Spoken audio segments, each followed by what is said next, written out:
ఈరోజు బ్రహ్మముడి ఎపిసోడ్లో ఏం జరిగిందో తెలుసుకుందాం. కళ్యాణ్ని భోజనానికి రమ్మని చెప్పిన అప్పు తను వండిన వంటని కళ్యాణ్కి వడ్డిస్తుంది. ఆ భోజనాన్ని తిన్న కళ్యాణ్ బాగలేకపోయినా తనకి బాగుందని చెప్పి తింటూ ఉంటాడు. ఇక అప్పు కూడా ఆ భోజనాన్ని టేస్ట్ చూసి అసలు ఏమీ బాగలేదు, ఎలా తింటున్నావు బాయ్ అని తనని అంటుంది. ఇక కళ్యాణ్ అయితే అలా చెప్పకపోతే ఈ భోజనాన్ని ఇక్కడి నుంచి తీసేస్తావు కదా, అందుకే అలా చెప్పాను. ఎన్నోసార్లు మా ఇంట్లో భోజనం ముందు నుంచి లేచి వెళ్ళిపోయాను. అప్పుడు నాకు ఆకలి విలువ తెలియలేదు, కానీ ఇప్పుడు ఆకలి విలువ తెలుస్తుంది అని తను చెప్తూ, ఇక మనిద్దరం భార్యాభర్తలం కదా, నేను నిన్ను బ్రో అని నువ్వు నన్ను బాయ్ అని పిలిస్తే నాకేమీ నచ్చలేదు, మనం భార్యాభర్తలాగా పిలుచుకుందామని తను చెప్తూ ఉంటాడు. ఇక అప్పు అయితే కన్నా బుజ్జి నాన్న అని పిలవడం నా వల్ల కాదు అని తను చెప్తుంటే, అలా ఏం కాదులే, నిన్ను నేను పొట్టి అని పిలుస్తాను అని చెప్తాడు కళ్యాణ్. పొట్టి అంటే పొట్టి, అలా నాకు ఇష్టం లేదు అని అంటూ ఉన్న అప్పుతో, పొట్టి అంటే నువ్వు పొట్టిగా ఉండవని కాదు, చిన్నగా ఉండే వాళ్ళని కూడా పొట్టి అని పిలుస్తారు అని తను చెప్తుంటే, ఇక అప్పు కూడా అయితే సరే అని చెప్తుంది. అయితే నువ్వు పొడుగ్గా ఉండవని నిన్ను తాటి చెట్టు కొబ్బరి చెట్టు అని పిలవాలనా అని అంటూ ఉన్న అప్పుతో, అలా కాదులే, నా పేరు కళ్యాణ్ కదా, దానికి సంబంధించినట్టుగా ఏదైనా పిలువు అని చెప్తాడు కళ్యాణ్. సరే అయితే కళ్ళు అని పిలుస్తాను. ఇదేం బాగలేదులే, నేను నిన్ను కూచి అని పిలుస్తానని చెప్తుంది అప్పు. కూచి అంటే ఏంటి అని అంటూ ఉన్న కళ్యాణ్తో, ఇప్పటి వరకు నువ్వు అమ్మ కూచివి కదా, ఇక మీదట ఈ అప్పు కూచివి, అందుకే నేను నిన్ను కూచి అని పిలుస్తానని వాళ్ళిద్దరూ ఒకరికొకరు పేరు పెట్టుకుంటారు. ఇక కళ్యాణ్ అయితే సరే తిని పొట్టి అని అంటే, ఇక తను కూడా అలాగే కూచి అని ఇద్దరు ముచ్చటగా మాట్లాడుకుంటూ ఉంటారు. ఇక కళ్యాణ్ అయితే, నేను నీకు 6,000 తీసుకొచ్చి ఇచ్చాను కదా, అందులో 3,000 నీ దగ్గర దాచిపెట్టు, మిగతా 3,000కి నేను రేపు సరుకులు తీసుకొస్తానని తను చెప్తాడు.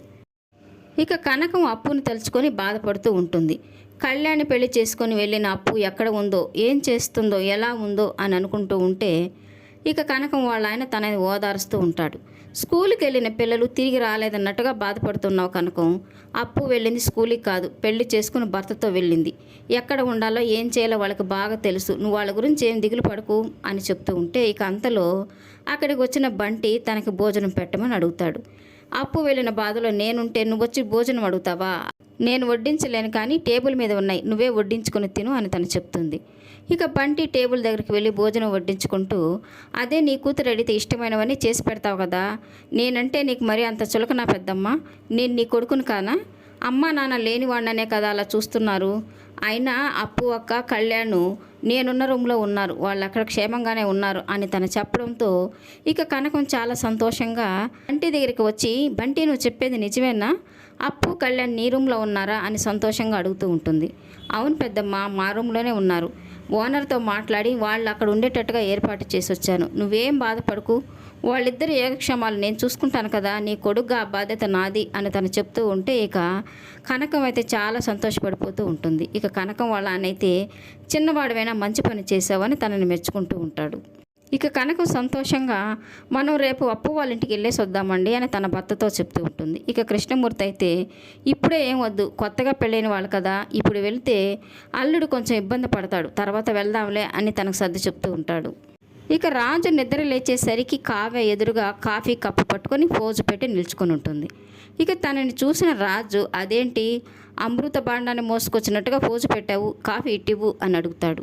100 రూపాయలు ఇస్తే ఈ కాఫీ ఇస్తానని చెప్తుంది కావ్య. 100 ఏంటి, అసలు ఎందుకు ఇవ్వాలి 100 అని అంటూ ఉన్న రాజుతో, అవును మరి రాత్రి మీరు చెప్పారు కదా మీ ఆస్తిరంతా నేను దోచుకోవడానికి వచ్చానని, మరి ఇప్పటి వరకు నాకు 1 రూపాయి కూడా ముట్టలేదు, నా కష్టాన్ని మీరు దోచుకుంటున్నారు కదా, ఈ రూపంలో నేను డబ్బులు వసూలు చేసుకుంటున్నాను, ఇక నుంచి మీకు నా కష్టాన్ని ఎలా దోచుకుంటున్నారో లైవ్లో చూపిస్తాను, మీకు ఇష్టమైతే 100 రూపాయలు తీసుకొని ఈ కాఫీ తాగండి, లేకపోతే లేదు, కిందకి వెళ్ళి ఈ కాఫీ కప్పులోనే సునామీని సృష్టిస్తాను అని కావ్య వెళ్ళబోతూ ఉంటుంది. ఇక రాజ్ అయితే, ఆగు, ఉదయాన్నే కాఫీ తాకపోతే నాకు గడవదని తెలుసు కదా, సరే ఇటివ్వు అని చెప్పి తనకి 100 రూపాయలు ఇచ్చి ఆ కాఫీ తీసుకొని తాగుతాడు. ఈ పాలు నావే, ఈ కాఫీ పొడి నాదే, అయినా ఎందుకు నీకు డబ్బులు ఇవ్వాలి అని అంటూ ఉంటే, ఇక కావ్య అయితే, అవును మరి మీ ఆస్తులు దోచుకోవడానికి వచ్చాను కదా, ఈ మాత్రం నా కష్టానికి ప్రతిఫలం సంపాదించి ఆస్తులు కూడబెట్టడానికి ఈ ప్రయత్నం అని చెప్తూ ఉంటుంది. ఇక రాజు అయితే, నేను స్నానానికి వెళ్ళాలి, గీజర్ ఆన్ చేయమని చెప్తాడు, దానికి కూడా ఖర్చు అవుతుంది అని చెప్తుంది కావ్య. సరే అయితే అని కోపంగా తన పర్సు తీసుకొని పర్సులోంచి డబ్బులు తీసి, పేస్ట్ మీద బ్రష్ వేసిన దానికి ఇదిగో 100, నా బాత్రూంలో సోప్ అయిపోయింది అది కూడా తెచ్చిపెట్టు, ఇదిగో 100, ఇక గీజర్ ఆన్ చెయ్యి దానికి 100, నా బట్టలు ఐరన్ చెయ్యి, దానికి కూడా 100 అని చెప్పి డబ్బులు ఇస్తూ ఉంటాడు. సరే అయితే మీరు స్నానం చేసి కిందకి రండి, మీకు టిఫిన్ కూడా భోజనం రెడీ చేస్తాను, దానికి కూడా బిల్లు వేస్తాలేండి అని చెప్పి ఇక తను కిందకి వెళ్ళిపోతుంది. ఇక అప్పు వంట చేయడానికి ఉల్లిపాయలు కోస్తూ కంట్లో నీళ్లు రావడంతో ఈ ఉల్లిపాయ నన్ను ఏడిపిస్తుంది అని ఏడ్చుకుంటూ ఉల్లిపాయలు కోసుకుంటూ ఉంటుంది.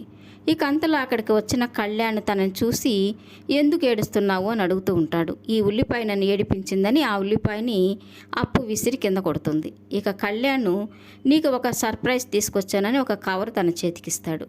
అందులో అప్పుకి బట్టలు తీసుకుని వస్తాడు. ఇక కళ్యాణ్ అయితే నీ దగ్గర ఇచ్చిన 3000 తీసుకొచ్చి నా దగ్గర ఇస్తే నేను సరుకులు తీసుకొస్తానని చెప్తాడు.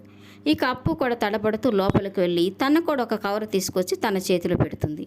ఇదేంటి అని అడుగుతూ ఉన్న కళ్యాణ్తో నేను కూడా ఆ 3000 పెట్టి నీకు బట్టలు తీసుకొచ్చానని తను కూడా చెప్తూ ఉంటుంది. ఇద్దరం ఒకరికి తెలియకుండా ఒకరం బట్టలు తీసుకొచ్చాం, ఇప్పుడు సరుకులకి ఏం చేయాలి? ఇప్పుడు వంట చేయాలంటే సరుకులు కావాలి కదా, ఏం చేద్దాము? అయినా బట్టలు కూడా ముఖ్యమే కదా, మనిద్దరం కట్టుబట్టలతో బయటకు వచ్చాం, మరి బట్టలు కూడా అవసరమే కదా అనుకొని సరుకులకి ఏం చేయాలా అని ఆలోచిస్తూ ఉంటారు కళ్యాణ్ అప్పు. ఇక వంట రూమ్లో ఉన్న కావ్యతో రాజు వాళ్ళ నానమ్మ కాఫీ తెమ్మని అడుగుతుంది. అలాగే అమ్మమ్మ తీసుకొస్తాను, 100 రూపాయలు అని చెప్తుంది. ఇక రుద్రాణి అయితే 100 రూపాయలు ఏంటి అని అంటూ ఉంటే 100 అంటే మీకు తెలీదా, 200లో సగం కాఫీ కప్పు రేటు అని చెప్తుంది. అదేంటది కాఫీ కప్పు రేటు ఏంటి, 100 రూపాయలేంటి అని అంటూ ఉంటే అవునమ్మమ్మ కాఫీ 100 రూపాయలే అని సమాధానం చెప్తూ ఉంటుంది కావ్య. ఇక అంతలో అక్కడికి వచ్చిన రాజు ఉదయం ఏదో ఈ తింగరది ఏదో మాట్లాడింది అనుకున్నాను, కానీ ఇంట్లో వాళ్ళందరూ కూడా కాఫీ రేట్లు చెప్పి వసూలు చేసేలాగా ఉంది అని తనని పక్కకి తీసుకెళ్ళి ఏంటి నువ్వు ఇంట్లో వాళ్ళందరికీ కాఫీ రేటు చెప్తున్నావు అని అంటుంటే ఏంటండి తక్కువ చెప్పానా, ఇంకా ఎక్కువ చెప్పంటారా అని అంటూ ఉంటుంది. ఇక రుద్రాణి అయితే టిఫిన్ చేసిన వాసన కూడా రాలేదు, ఇంకా ఏం చేయలేదా అని కావ్యని అడుగుతూ ఉంటే ఇక కావ్య అయితే ఏదైనా టిఫిన్ అయినా భోజనమైనా ఆర్డర్ మీదే చేయబడుతుంది అని చెప్తుంది. ఆర్డర్ చేయడం ఏంటి అని అంటుంటే మీకేం కావాలో చెప్పండి అంటున్న కావ్యతో నాకు ఉప్మా పెసరట్టు కావాలని చెప్తుంది. ఉప్మా పెసరట్టు అయితే 500 అవుతుంది, plus GST plus service charge అని చెప్తూ ఉన్న కావ్యతో ఇక అర్థం కాక రాజు వాళ్ళ నానమ్మ రుద్రాణి అసలు ఏమైంది, ఏం మాట్లాడుతున్నావు, ఈ రేట్లు ఏంటి అని అడుగుతూ ఉంటారు. ఇక కావ్య అయితే అసలు ఏం జరిగిందంటే అమ్మమ్మ అని చెప్పబోతూ ఉంటే ఇక రాజు అయితే అడ్డుకుంటూ ఏం లేదని తనని పక్కకు లాక్కుని వెళ్తూ ఉంటాడు. ఇక అంతలో అక్కడికి వచ్చిన అపర్ణ కాఫీ కావాలని కావ్యని అడుగుతూ ఉంటుంది. ఇక కావ్య కూడా అలాగే అత్తయ్య 100 రూపాయలు అవుతుంది అని సమాధానం చెప్తూ ఉంటుంది. ఇక అపర్ణ కూడా 100 రూపాయలు ఏంటి అని అంటుంటే ఇక రాజు తనని కవర్ చేస్తూ అదేం లేదమ్మా, మొన్న కళావతిని హోటల్కి తీసుకెళ్ళాను కదా, ఆ మెనూ కార్డులో ఉండే రేట్లు చెప్తుంది అంతే, ఇంకేం లేదని చెప్పి కావ్యని పక్కకు లాక్కొని వెళ్ళి బయటికి తీసుకెళ్ళిపోతాడు.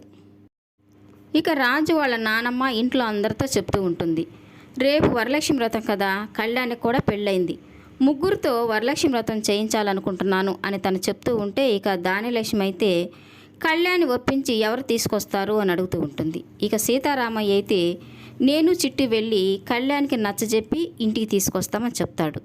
ఇక రుద్రాన్ని దానిలక్ష్మిని పక్కకి తీసుకెళ్ళి అప్పుని ఇంటికి తీసుకురావడానికి ఒప్పుకున్నావంటే అప్పుని కోడలుగా ఒప్పుకున్నట్టే కదా అని అడుగుతూ ఉంటుంది. అలాంటిదేం లేదు, అప్పుని ఎప్పటికీ నేను కోడలుగా ఒప్పుకోను, రేపు వ్రతానికి వస్తుంది, కానీ తను తిరిగి వెళ్ళబోయేలోపు తను కోడలుగా ఈ ఇంటికి పనికిరాదు అని నేను నిరూపిస్తాను అని తను చెప్తూ ఉంటుంది. ఇక రుద్రాణి దానిలక్ష్మి అప్పుని ఆ ఇంటికి కోడలుగా కానియకుండా ఎలాంటి ప్లాన్లు వేస్తారా అనేది జరగబోయే ఎపిసోడ్లో తెలుసుకుందాం. ఈ వీడియో నచ్చినట్లయితే లైక్ చేయండి, సబ్స్క్రైబ్ చేయండి. ఈ సీరియల్పై మీ అభిప్రాయాన్ని కామెంట్ సెక్షన్లో మెన్షన్ చేయండి. Thank you for watching.